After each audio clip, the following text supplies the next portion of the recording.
Excellennial here with another story-based Excel tutorial with Megan, the fashion and beauty blogger. Now Megan finally figured out her list of blog post title ideas, so she's really excited that that's done, but she found out that there's actually quite a few extra spaces between the words. Now that's the problem. So she needs to find a fast way to remove all of those extra spaces. Let's see if we can find a formula to help.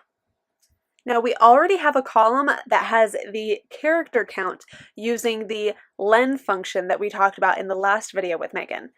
So we are going to see how these numbers change once we use another function to remove the extra spaces. So we'll start with changing column C1 to new blog title.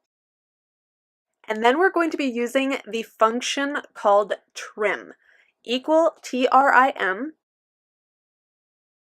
And the great thing about this is that not only does trim actually remove all of the extra spaces, but it also only has one parameter that it requires, which is the text that you're trying to remove extra spaces from. I do want to bring this up here though, so we can actually see the breakdown.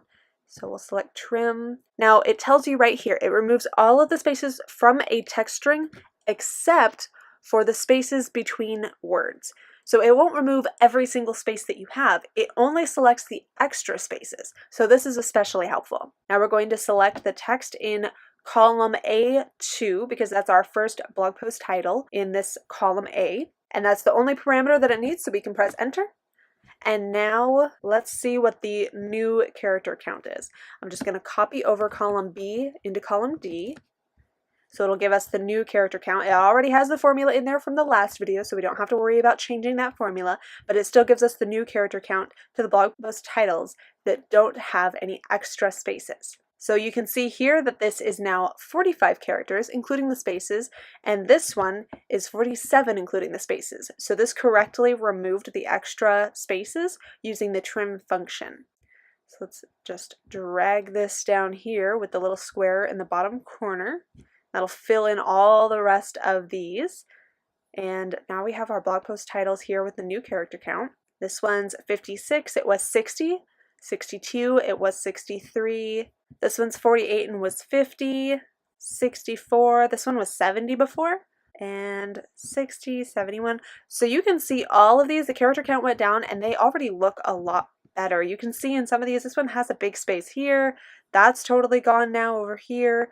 So it's a really, really fast way to remove all of the extra spaces.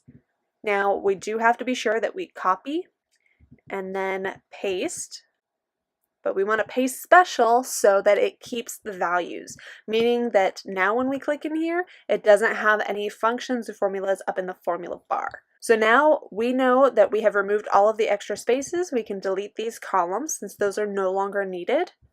And we don't need the character count anymore because we know that it actually has the correct spaces in these areas. So that's all we needed.